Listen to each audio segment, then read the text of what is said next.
안녕하세요. 제 남편과 만난 후 맞선을 통해 20대 후반에 결혼했어요. 사실 요즘 시대에 어떤 20대가 맞선으로 결혼하냐고 친구들은 놀려기도 했는데요. 남편 집안이 어르신들이 많을 뿐만 아니라 교육공무원으로 근무한 교정 선생님이 저를 좋게 보셔서 맞선 다리를 놔주셨어요. 처음에는 조금 부담스러워서 거절하려고 했는데 남편을 보고 나니 그런 걸 따지는 사람 같지도 않고 흔히들 우려하는 것과는 다르게 귀하게만 자란 마마보이 느낌도 아니라 호감이 갔어요. 남편은 오히려 집안 분위기와는 반대로 자유롭고 분방한 사람이었어요. 배낭여행도 많이 다녀보고 다양한 세상 경험이 많은 것도 자유롭고 멋져 보이더라고요. 그래서 남편 집안은 요즘 시대치가 좀 틀렸다고요. 특이한 일이 있었어요. 어떤 가문의 어떤 종파에서 몇 세대와 관련된 이야기를 줄줄이 외워야 한다는 요구를 받아서 연애할 때 남자친구의 집안 족보를 보여달라는 얘기를 들었어요. 부모님께 말했더니 저희 집에는 그런 것이 없다고 전했지만 남편 집안 사람들은 탐탁지 않아 했어요. 그래도 제가 공무원이라는 것을 높이 평가해 주었던지 여러 어려움을 극복하여 결국 6개월 정도 연애를 한 후 우리는 결혼을 했어요. 그런데 결혼 3년 차까지 아이가 도통 생기질 않았어요. 둘 다 처음부터 아이를 가지고 싶어 했지만 임신이 어렵게 일어나서 저와 남편, 그리고 집안 어르신들이 많은 신경을 썼어요. 저나 우리 부모님은 아이는 하늘에서 내려주는 선물이라서 기다려보자고 했지만 시니어들은 아이를 너무나 간절히 기다렸습니다. 남편과 제게 아무런 문제가 없었는데 왜 임신이 그렇게 어려웠는지 알 수 없었습니다. 시가에 아이를 잘 낳는 방법이라며 여러 가지 해보았습니다. 아이를 잘 낳아준다는 약을 지어 달라 하여 경북 산골까지 약을 받으러 다녔고 전 믿지 않았던 미신을 믿어 평소에 사주 한 번도 보지 않았던 무당에게도 부탁해 보았습니다. 모든 것을 다 해봤지요. 그날은 한의원에서 집약을 받아 약을 찾아오던 퇴근길이었어요. 시모가 집에 오는 것을 기다리며 앉아 있었는데 그러더니 시모가 와서 여기 와서 앉아봐. 너 병원 가서 검사를 언제 받았어? 물어보더군요. 3주 전에 받았고 역시 아무 문제 없다고 하셨어요. 좀 더 기다려보자고 했어요. 지금도 한의원에 가서 약을 찾고 오는 중입니다. 길인데 병원에 가도 아무 문제 없 한의원에 가도 아무 문제 없고 내가 좋다는 약을 다 먹여 용한 무당한테 몇백씩 가며 제일 귀하다는 부적도 받아와. 근데 대체 애가 왜 안 생겨 대체 왜 애가 안 생기냐 말이야. 난 정말 도통이가 안 간다. 그게 사람 인력으로 이루어지는 일이 아니기도 하고 병원에서도 난임이라는 게 꼭 원인이 없기도 하다고도 하고 조금만 기다려보면 하나 더 기다려. 3년이 되도록 애가 안 들어서면 이러다 5년, 10년 가면 어쩌냐. 너 그때는 어쩌래? 너도 알다시피 우리 집엔 내 이율 며느리가 필요하다. 애가 안 들어서면 그냥 이쯤에서 갈라지는 것도 방법이야. 어머님, 지금 내가 애 못 낳으니까 나가라, 이혼해라. 그 말씀? 그러게요. 어떻게 그런 말씀을 하시는 건가요? 방법이 없다고요. 누가 3년을 넘게 깨갱이를 갖고 있는지 우리 집에서는 그것을 본 적이 없는데 귀한 대각은 기가 생겼다면 3년을 기다려준 것도 많이 참았어요. 대체 무슨 말씀이신지요? 제가 문제가 있는 것도 아닌데요. 검사 결과를 확인했는데도 그런 이야기를 하시는 건가요? 그걸 누가 알아요? 제 아들에게 문제가 없는데 애가 어떤 문제로 들어오지 않는 거라면 누구의 문제인가요? 지금은 제게 문제가 있다는 이야기인가요? 어떤 근거로 그런 말을 하시는 건데요? 되었어요. 긴 이야기 할 건 없어요. 너희 집에선 귀한 자식이겠지만 내 얘기는 안 할 거예요. 너도 잘 생각해봐. 말 알아들은 줄 아는 줄 알고 가세요? 정말 어이가 없네요. 다짜고짜 찾아와서 이런 막말을 하고 가세요. 말이라면 단 줄 아세요? 말하는 교양하고는 에휴. 제 할 말만 그렇게 늘어놓고선 횡포한 행동에 참을 수 없는 곳을 찾던 시선에는 몹시 당황했습니다. 텔레비전 방향에도 욕만 들어먹을 막장 드라마 속 비참한 주인공이 된 기분이었어요. 너무 답답해서 냉수를 벌컥벌컥 들이키다가 얼마 지나지 않아 남편이 돌아왔는데 곧바로 성미를 내버렸죠. 아니, 대체 어떻게 그런 말씀을 하실 수 있어요? 애를 못 낳았으니 이혼을 해라? 그게 바로 할 얘기야. 지금 내가 애 낳으려고 무슨 고생을 하는데 어떻게 나한테 그러실 수 있어요? 대체, 진짜 엄마가 그렇게 말씀하셨나? 말이야. 그러면 내가 없는 말을 전하지 않도록 해야겠군요. 내가 얼마나 무시당했는지, 어가 없었던지. 내가 어떤 애 낳는 기계 같다고 말하시는데, 에이, 뭘 그렇게까지 하셨어야. 뭐, 그렇게까지 하려고 뭘 또, 아니야? 아까 어떻게 그렇게 하셨는지 당신이 봤어야 돼. 그만큼 아이가 중요해서 그래. 우리 집이 어떤지 당신도 알잖아. 나도 이렇게 아이를 낳으려고 별짓 다 하는 거, 이제 진짜 질리네. 내가 왜 이런 것을 하고 있는지 이젠 모르겠어. 내가 원해서 아이를 낳는 건지, 당신 집에서 보채고 조르니까 낳으려고 하는 건지 모르겠고. 오늘 그 말을 듣는데 나 솔직히 어머니한테 만족이 다 떨어지더라. 당신 어머니의 얼굴은 이제 보고 싶지도 않아. 그게 무슨 말이야? 그럼 우리 엄마를 안 보고 살겠다는 소린가? 아니, 진심으로 하는 소린가? 그게 싫은 것 같아. 어머니의 말대로 갈리더라도 난 상관하지 않아요. 여보, 왜 그래요? 임신 때문에 예민해진 모습을 보니 당신도 엄마님도 너무 예민해진 것 같아요. 너무 과민하게 되지 말고 이해해 주세요. 대신 내가 사과할게요. 그렇게 남편과는 싸우시고 집안이 한참 소란스러울 때엔 열흘 내내 속이 메스껴서 불편한 기분이 들어요.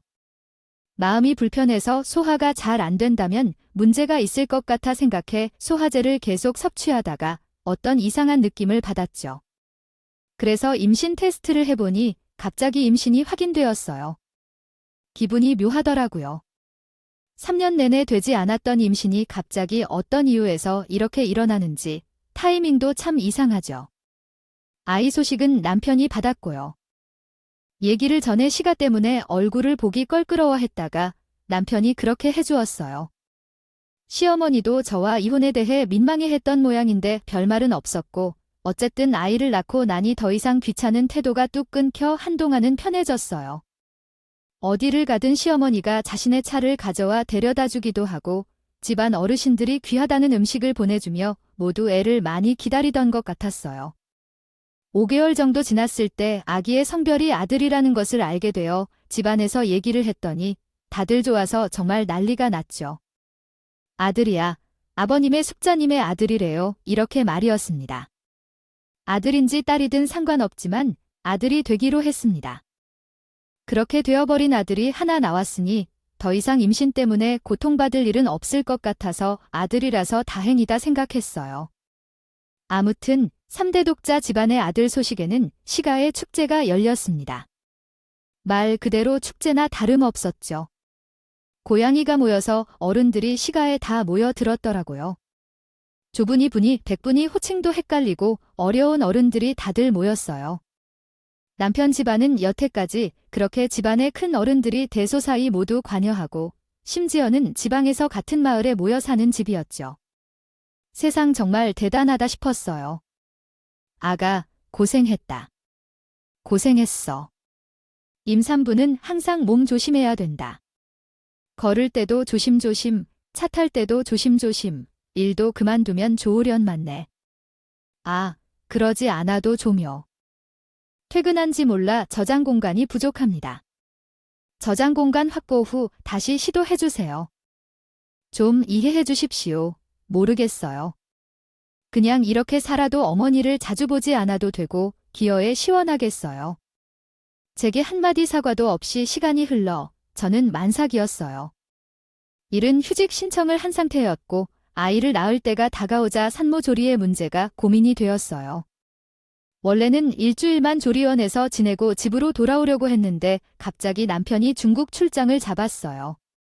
남편이 없는 집에서 아이와 혼자만 있기 힘들었어요. 제가 예약한 조리원은 이미 예약이 꽉 차서 연장도 어려웠고 다른 곳을 찾기에는 시간이 부족한 상황이어서 고민이 더해졌습니다. 그러다가 친정엄마가 친정에 와서 산후조리를 하는 것이 어떨까요? 물어봤어요. 그게 제 마음과 엄마의 마음이 가장 편할 것 같던데요. 같다고요. 엄마한테 너무 큰 짐이 될까봐 고민이 됐어요.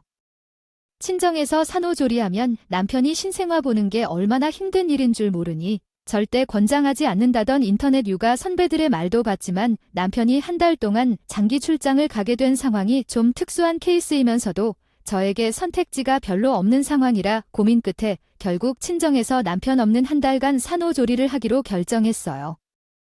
그 얘기가 시가에 들어가자 9개월 동안 연락한 적 없던 시모가 전화를 걸어왔어요.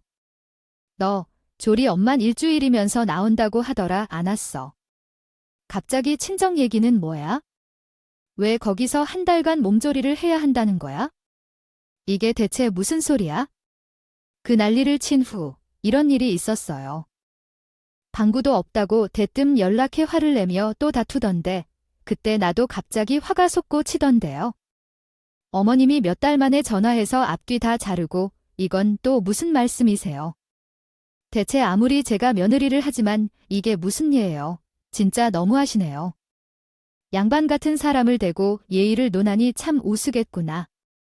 너하고 말로 시즈와 출가한 외인이 된 여자가 어떻게 예의를 모를까. 애를 낳았으면 시댁에 와서 인사하고 어르신들에게 사례를 드리고 집안 규칙을 따라야지. 우리 집안에서는 그런 법이 없다. 양반 새끼 타령하는 것이 신모뿐만 아니라 이 집안 사람들의 단골 멘트였습니다. 남편이 있으니 할 일 없이 뻗하면 가문 자손들을 다스리는 사람들이었어요. 그때 정말 지겹습니다. 우리 집에서는 해산하고 시가해서 몸을 푸는 것이 타당하다. 어른들은 아이들을 돌보는 것이 적절한 일이다. 우리의 가은 장손이 될 아이는 태어나자마자 집에서 돌봐야 한다. 그는 옛날 우리 시어머니의 시어머니부터 전해져 내려온 관습이기 때문이다. 너도 알겠지만 어머니가 타 표현 없이 갑자기 조리를 시켜달라고 하는 것은 내가 그렇게 할 수 없기 때문이다. 내가 할 줄 모른다고 해서 어른들이 내 집안 어른들의 말을 거스린다고 생각하지 마라. 지금은 조선시대가 아니며 요즘에는 다 조리사가 요리를 하고 나와. 내가 출장 때문에 친정에서 해결할 예정이니 그 사실을 알아주셔야 해. 시대가 변했으니 어머니도 어른들에게 잘 설명해 주셔야 한다. 의도하신 내용을 파악하기 어려워 죄송합니다. 정확한 번역을 위해 무엇에 관해 이야기하고 있는지 간단히 설명해 주실 수 있나요? 대판 소리를 지르던 적도 있었습니다. 애까지 빼고 몸이 차 타고 하는 짓이다. 에휴, 애는 무사다니 다행이구나. 그러게 단도리를 잘하고 다녔어야 정작 논란 당사자인 저에게는 그렇게 막말을 퍼부르니까. 이봐요, 어르신들. 예의를 갖춰서 선생님 아기한테 무슨 문제라도 있는지 물어봐야지. 그게 아니라고요. 대체 이게 뭐 하는 짓입니까? 다짜고짜 진료실을 몰려들어 진료를 방해하지 않아야지. 지금 제일 놀란 것은 뭐예요? 산모가 무사해야 아이도 무사할 걸 하셔야지. 정신 좀 차리세요. 제가 의사 생활하면서도 진짜로 이런 분들은 처음 봅니다. 보다 못한 의사가 야단을 치자 뒤늦게 정신을 차린 듯이 너 걱정돼서 하는 말이라고 덧붙였지만 이미 그때도입니다. 사람들에게는 더 이상 신뢰가 가지 않았어요. 하지만 시모는 그 후로도 몇 차례 남편을 통해 제가 친정에 가지 못하게 조용했죠. 나도 없이 불안하고 걱정되는데 그냥 엄마 말대로 우리 집에 있으면 안 돼. 당신 미쳤어. 절대 못해. 애 낳고 나면 몸이 말이 아닐 텐데 시댁에 가서 내가 편하게 미역국 한 술이나 제대로 뜰 수 있을 것 같아 온 집안 어르신들이 날마다 들이닥칠 텐데. 안 그래? 당신 오해야. 어른들은 그냥 그만큼 당신이랑 아이가 걱정되니까. 내가 아니라 애 걱정이겠지만. 나야 뭐 애 낳아 죽는다 해도 애는 괜찮으니 다행이구나 할 사람들이구만. 왜 말을 그렇게 해? 우리 집 어르신들을 왜 그런 식으로 비웃고 모욕하며 모욕이 아니라 현재까지 겪고 보고 듣고 느끼신 것인데. 나 자신의 사고가 난 것도 그랬잖아. 당신도 그 자리에 있었으면서 무슨 소리야? 그때는 워낙 놀랐었으니까 그런 것이고 우리 집은 나름대로 뼈대가 있는 가문이잖아. 양반 그들은 정말 지겹다고 지긋지긋해. 야, 거지 좀 마. 그만큼 집안에 법도가 있다는 말을 하는 거잖아. 그날고 시대에 맞지 않는 법도인가요? 조리하지 말라는 거지? 그럼 내가 조리온 VIP에 들어가서 3천만 원을 주고 있을 것 같아. 삼촌, VIP실이 정말로 그렇게 높게 있어서 그냥 친정에 갈 때 그런 줄 알아. VIP실에 들어가면 며치든지 남편은 결국 꼬리를 내리게 되었어. 저는 친정에서 산후조리를 하기로 결정했어요. 아이는 20시간을 넘는 진통 끝에 힘들게 나왔어요. 아기를 안고 나아가지 않더니 그간의 고통과 짜증이 사라져 내리며 옛 어른들의 말씀이 맞았어요. 아이를 보는 순간부터 엄마가 꼭 안아줄게 하는 마음으로 사랑이 느껴졌어요. 분만으로 아이를 낳고 나서 조리원에서 일주일을 보내는 동안 아랫배가 너무 아파서 한참을 힘들었어요. 아이가 나왔다고 해서 끝이 아니라 이제 시작이라는 생각이 들었어요. 남편은 출장으로 조리원 5일차에 떠나면서 혼자 서러움에 눈물이 많이 나기도 했죠. 친가 식구들은 병원에서 아기 얼굴을 잠깐 본 후 조리원에 오지만 그곳 규정 때문에 못 봤고 그때부터 영상통화가 시작되었습니다. 이어서 진행되는 조리원 생활이에요. 동안에도 시부모는 하루에 몇 번씩 영상통화를 걸어 아이를 보여달라고 했어요. 한밤중에 아이를 보여달라고 할 때면 영상을 켜면 할아버지, 외삼촌, 작은 어머니, 온 가족이 모여 카메라만 보고 있어서 무서운 적도 있었죠. 집안 전체가 이렇게 너무 극성이라 여간 부담스러운 게 아니었어요. 너희 시대신들이 참 애가 너무도 좋으신 모양이다. 아빠 미안해요. 불편하지 않아?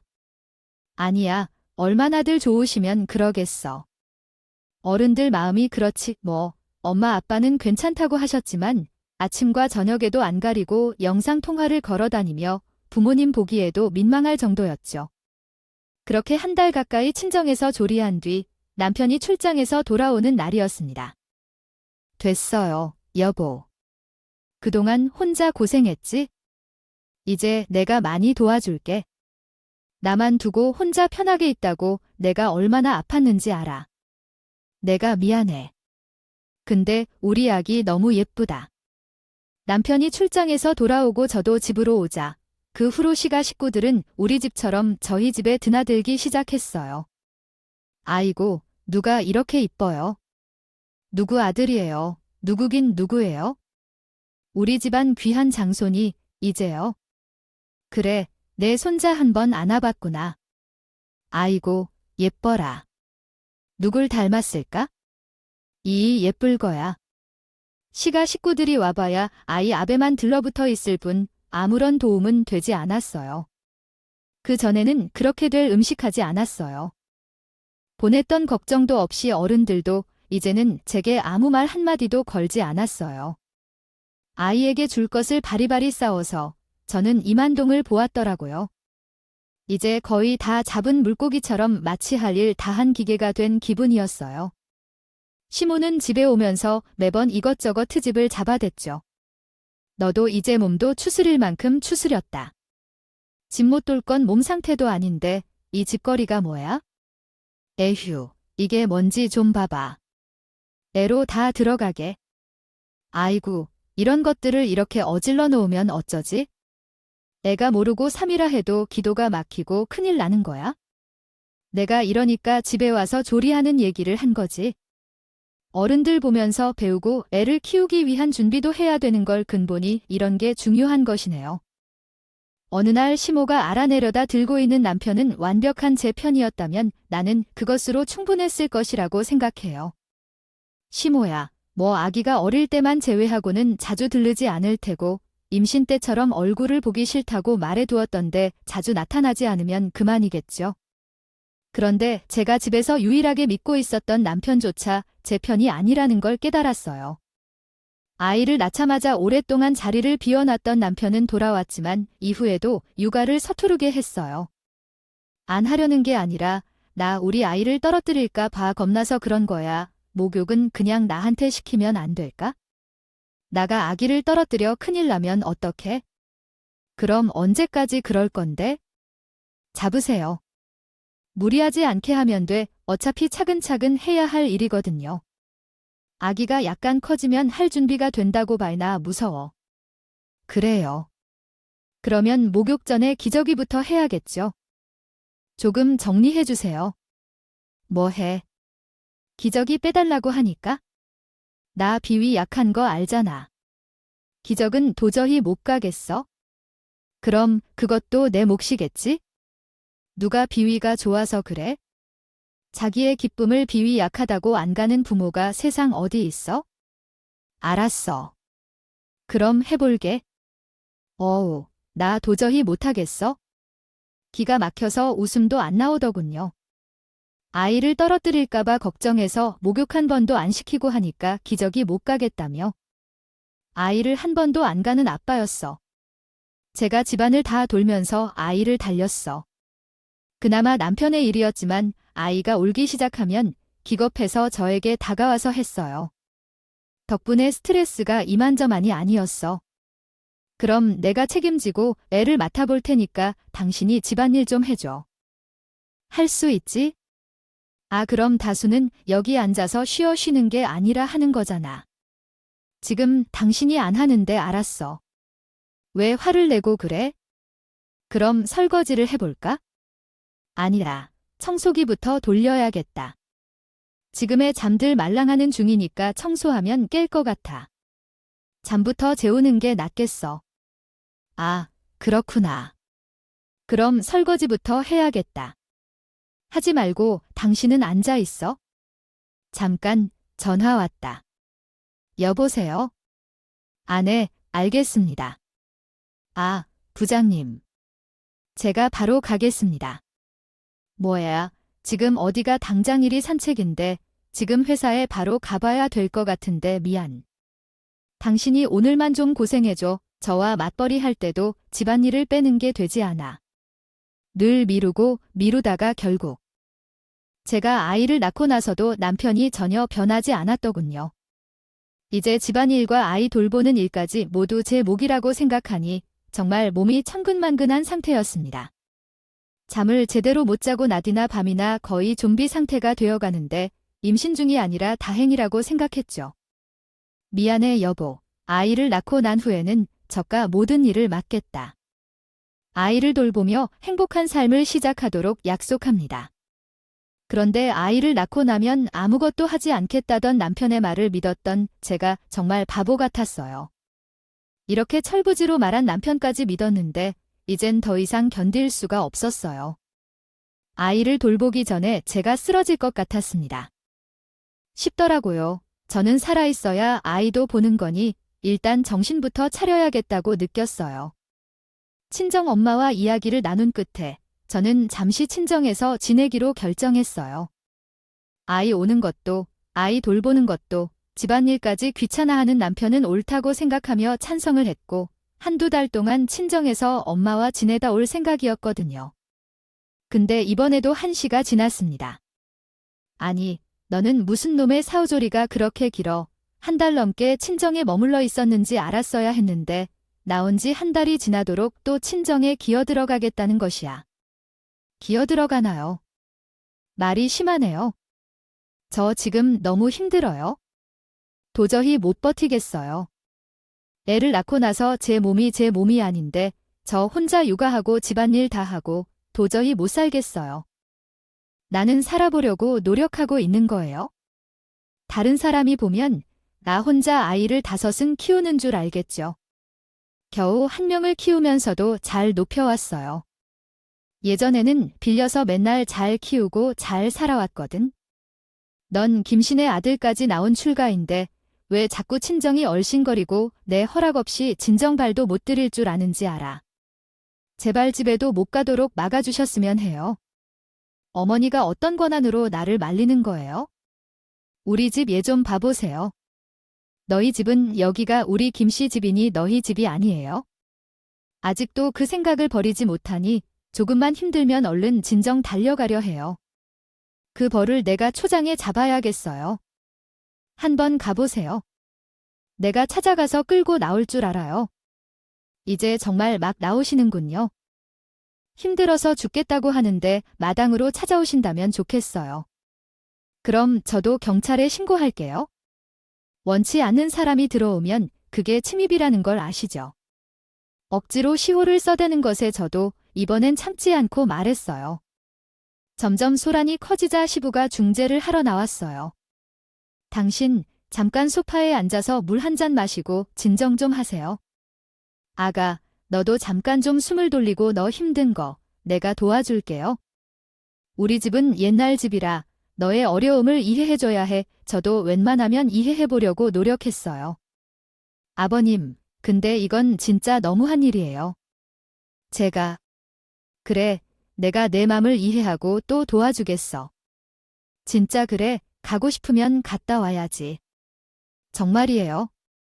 그래, 그 대신 다녀오면 가족들을 초대해서 소소하게 식사를 해보자. 마련하고, 응, 그리고 다녀오면 어떻게 생각해? 좀 있으면 100일 잔치도 해야 될 텐데. 그때 모시는 어른들은 몇 번 모시고 밥이나 한 번 대접하자고. 너희 시어머니도 사람들한테 자랑하고 싶어하는 성격이니까, 그래? 한 번 자랑하고 나면 성질이 풀리겠지? 그렇게 해보는 게 어떨까? 그 다음에 너는 친정에 가서 조리를 더 하고 나와. 시부에게 말했을 때 저도 마음이 가라앉았고 한편으론 친정에 들어와도 좋겠다고 해. 시모의 말이 내내 마음에 걸렸지만 가더라도 속 편히 쉬어야 의미가 있을 것 같아. 그래서 시부의 말을 따르기로 했어. 그럼 어르신들은 몇 번이나 오시면 돼? 자주 오시는 분들은 됐고 너 아이를 낳고 한 번도 아기를 못 보신 분들만 몇 번 불러서 아이를 보여드리고. 그러니까 한 대여섯 분 될 것 같으니까 너무 많이 신경 쓸 것도 없어. 그럼 제가 준비할게요. 집안일과 육가장만으로도 쓰러질 것 같은 체력이었다. 오자는 생각이었습니다. 근데 날씨가 연락을 하면서는 이상한 소리를 하는 거였어요. 초초하게 6분 모시면 된다는 시부의 말과는 전혀 말이 안 돼. 대여섯 분은 무슨 20명분은 준비를 해야지. 내가 어른들 자리를 모셔서 식사하시는데 불편한 거 다 적어 보낼 테니까. 그리고 알고 준비해라. 시원은 대뜸 그러고 전화를 끊더니 톡으로 긴 글을 보내왔어요. 참석하시는 분들의 명단, 대접해야 하는 20명 분량의 메뉴 목록들, 그 메뉴에 따른 레시피와 어르신들이 못 드시는 음식까지 정말 기가 막히는 문제였어요. 내가 레시피 앱으로 메뉴까지 짰는데 또 오는 소리 하는 건 아니겠지라는 마지막 메시지는 더 가관이었습니다. 시모가 적어준 것들은 생전 요리는커녕 먹어본 적도 없는 것들이었어요. 무슨 공중 음식을 준비하는 장금이가 된 느낌이었죠. 누굴 놀리는 듯 부는 어르신들의 술 취향까지 정리해서 보냈더군요. 어이가 없어서 시호에게 다시 전화 걸었어요. 분명하게 대여섯 분을 간단히 모시고 조촐한 식사 자리라 하고 놓고선 어떻게 이렇게 말을 바꾸세요? 지금 저한테 이걸 혼자서 다 준비하라 말씀이신가요? 그것도 내일 모레까지? 글쎄, 나는 그렇게 말한 적이 없다니까. 그러네. 우리 집 양반이 잘못 얘기한 걸까 봐요. 내가 할 일 다 정리하기야. 주었으니 준비만 하면 되잖아. 왜 그것도 힘들면 또 너희 친정에 도와달라 하지? 그래서 본인 말 안 듣고 친정이 있다 오더니 또 친정에 신세 진다는 말에 단단히 배아이 꼴린 게 분명해. 그러지 않았더라면 갑자기 그 무리한 리술던 없잖아. 결국 그날 저녁 남편과 대판 싸우게 됐어요. 이건 분명히 일부러 그러시는 거야? 나 골탕 먹이려는 게 아니라면 이럴 이유가 없잖아. 당신 왜 이렇게 꼬였어? 뭐라고? 지금 뭐라 그랬어? 내가 꼬였다고 꼬인 건 당신 어머니 있지? 우리 엄마가 우리 집이 원래 일가 친척들 자주 모인다고 내가 말하니까. 이미 당신도 겪을 만큼 겪어봤잖아. 그래서 좀 과할 수 있지. 솔직히 요즘 사람들 입장에서는 그렇기도 해. 나도 그래서 더 밖으로 나돌았던 적도 있고. 그러나 잘 생각해보면 이렇게 어른들의 틀이 확고한 집에서 아이를 키운다는 것도 좋은 일이야. 생각해보면 나도 아무리 어려운 일이 있어도 집안 어르신들 덕분에 다시 정신을 차리고 모범적으로 잘할 수 있었단다. 그러니까 당신도 생각을 좀 바꿔봐. 뭐든 생각하는 건 나름이야. 젊어서 시집에 갔어. 뭐만 하면 그 양반. 그래서 우리 집은 뭐냐? 노비 출신이라 내가 이 집 노비살이를 해야 된다고? 뭐라는 말을 그딴 식으로 하지 말고 그럼 우리 집에 당신을 노비 취급하려는 말이야. 다 그게 노비 취급이지 닭에 뭔데 당신은 김씨 집안 며느리도 아니고 계속 왜 이렇게 소속감을 못 가지는 거야? 뭐 소속감이야? 무슨 소속감이라는 건가? 여기가 군대인가? 학교인가? 그런 소속감을 가져야 되는 건가? 나는 김씨도 아닌데 아이를 낳았다고 해서. 제가 달라질 것도 없는데 어떻게 그렇게까지 요구하는지에 대해 요즘 시대의 대체 며느리가 남편 집안에서 그렇게까지 해야 하는지 이 모든 상황들이 제 상식으로는 도저히 이해가 되지 않았어요. 저렇게까지 사상에 심각하게 젖어 있는 사람인지 몰랐어요. 아이에게 우유를 먹이며 남편과 시골 사람들의 말과 행동들을 하나씩 떠올려 봤죠. 이제와 생각해보니 왜 그렇게 됐는지 아이를 낳으라고 무서울 정도로 닥달을 해야 했는지 알 것 같았어요. 아이가 태어나면 완전한 이 집 사람이 되고 제가 완전한 며느리가 되면 절대로 없어질 삶한 것이었죠. 요즘 시대에 그런 집이 있나 싶을 수도 있지만 저도 이 집안을 만나기 전까지는 상상조차 못했던 일이니까요. 거실에 앉아 지금까지 있었던 일들의 앞뒤 상황들을 생각하며 제가 어떻게 이 상황을 현명하게 헤쳐나갈 수 있는지 어떤 태도가 적절한지 조용히 고민하고 있었는데 전화가 왔어요. 역시나 모였습니다.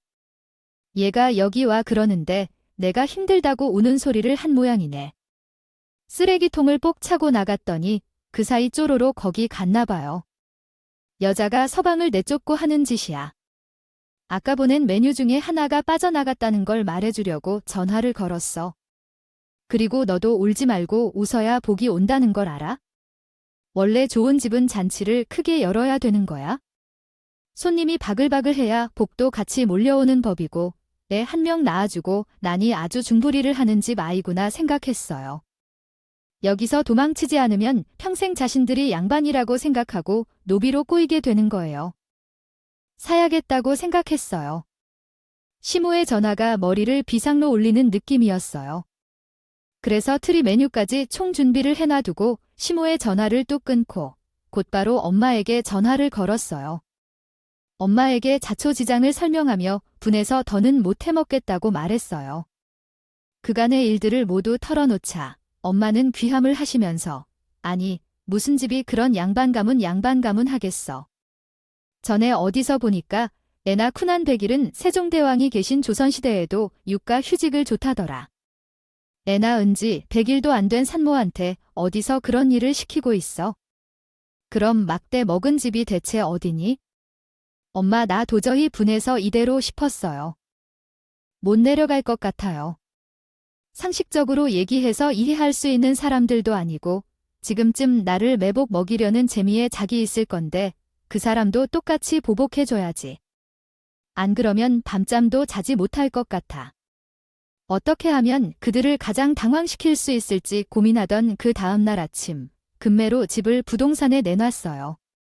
결혼할 때 우리 부모님이 갖고 계시던 아파트가 있어서 우리 집에서 해준 거였어요. 들어오기 전에 인테리어를 새로 해서 깔끔하게 들어온 집이라 집 사진을 모두 부동산에서 인터넷에 올렸더니 집을 보러 오겠다는 사람들이 연락이 쏟아지더라고요. 집에 손님들이 오기로 한 날 정확히 그 시간에 여러 부동산에서 사람들이 오는 것 같아요. 다 몰려와서 연락해뒀어요. 약속한 날이 돼서 여러 부동산에서 모여든 사람들이 같은 시간에 구름처럼 몰려왔어요. 인테리어에 비례하여 괜찮은 가격에 내놓았기 때문에 서로 눈치 싸움이 치열했어요. 우리 집은 어느새 집을 보러 온 손님들과 함께 20명 가까이 되는 사람들로 시끄러웠어요. 잠시 후 시부모가 집에 있는 사람들을 데리고 와서 분위기를 조절하셨어요. 어디다가 포스 기운다 고 물으시며 부모님께 대화로 추가하셔서 아빠가 전다고 전다. 그 말로 배부른다. 부모님은 제 큰맘에에서 위로해 주어서 감사했고 인스타로 온라인이 왔는데 어떤 집? 나네요. 누가 봐. 애들 뭐 하는지가 안 봐본 게 주사하지 못하고 사람들이 방해하는 것 저희가 엄마가 제 걸로 매달라고 제 입음이 되도록 손님이 듬게가 없다면 답해야 된다던데요. 그 문으로 얼마나 또교준에 괴로운지 너무 심하게 가르치죠. 이 시간이었어요. 전혀 목선 손님들이 다 집을 보러 오셨으니까 집을 내놓은 이야기예요. 시골집에서 서슬이 불어들어와 집으로 들어가지 못하고 현관에 일렬로 서 있는 어른들은 일이 무슨 일인가 해서 어리둥절한 표정이었어요. 한때 지팡이를 흔들며 옆에서 잡아주고 가만 안 있었답니다. 집안은 정말로 시장통이 따로 없었어요. 숨이 차게 소리치는 노인들은 객지에 입 벌리고 있었고 뭐가 일어나고 있는지 다 보고 있는지 웅얼거리며 모여들어 나갔어요. 어르신들은 시은이 따라 뛰어가며 시모와 남편이 들어오고 무슨 짓을 하느냐고 따져보았어요. 물론 나한테 상관관계도 없이 어떤 짓을 하는 거냐며 미쳤느냐고 그렇게 화를 냈어요. 너 지금 나한테 뭐라 하는 거냐? 너 일 좀 시켰다고 지금 이러는 게 무슨 일인가요? 거야, 에이 꼬장이 아뇨. 너무 교양이 없으시네요. 말 좀 그렇게 하시지 마십시오. 대체 뭐 하는 짓인가요? 집을 왜 팔아요? 앞으로는 우리 아기랑 둘이 살아야 하는데 보시다시피 집이 좀 크잖아요. 그래서 내놨어요. 그게 무슨 소리예요? 이혼한다는 소리예요. 누구 맘대로. 누구 마음이긴 내 마음이에요. 너희 좀 노비 노릇할 생각 추도 없으니까 그냥 여기서 끝내. 목을 잡으며 이혼은 몰라도 애는 내놓고 가라며 난리를 쳤어요. 내가 애를 왜 내놓나요? 내 배가 아파서 나온 내 자식이 사람은 육아에 단 한 번도 동참 안 했지요. 저 공무원인 거 아시죠? 경제적 능력도 있고 누가 봐도 이건 제가 유리한 싸움이에요. 자녀를 양육 중인 가정에서는 다양한 문제가 발생할 수 있습니다. 예를 들어 집착하는 아이로 인해 양육권 분쟁이 발생할 수 있습니다. 한 달 가까운 기간 동안 이어진 분쟁은 남편의 가정 의무 불이행이 인정되어 양육권을 얻게 되었고 이혼을 깔끔하게 마무리할 수 있었습니다. 그 결과 이혼 후 부모님과 같은 아파트 동으로 이사하게 되었습니다. 어린 시절을 부모님과 함께 보낸 경험으로 내 아이도 같은 환경에서 자라며 그 느낌을 즐겼습니다.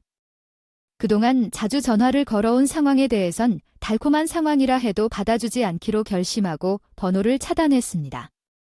집안 사람들은 번갈아가며 문자를 받아도 관심을 보여주지 않았습니다. 핏줄이 흐르는 우리 아이야. 나는 그 앤 우리 부모님과 우리 가족까지 아이보를 둘 거라고 생각해요. 어떻게 그런 식으로 번호까지 차단하고 모르는 척을 할 수 있느냐고. 우리가 이혼을 하더라도 핏줄은 막을 수 없는 거야? 대를 끊는다면 안 되는 거야? 이제 우리 아이는 김씨도 아니고 내 혈통을 따르는 내 아이야. 당신의 자녀이니 지금은 커서 크고 높이 자라나요. 아무런 노력도 없이 다 내 힘으로 키워왔어요. 당신에게 보여주는 것만으로도 내가 훌륭하게 양육하고 있다는 것을 알아야 해요. 아이가 크면 자기 할머니, 할아버지를 보고 싶다면 보여주면 돼요. 그때는 말리지 마세요. 하지만 지금은 이렇게 계속 살아가요. 우리 아이는 현재 4살이 되었고 아빠 없는 그늘이라도 전혀 없어요. 어둠도 아픔도 없이 건강하게 자라나고 있어요. 저는 단 하나뿐인 아이 때문에 행복합니다. 하루하루를 보내주셔서 감사합니다. 제 이야기를 들어주셔서도 감사합니다. 오늘도 저희 채널에 와주셔서 감사드립니다. 더 좋은 이야기로 찾아뵙겠습니다.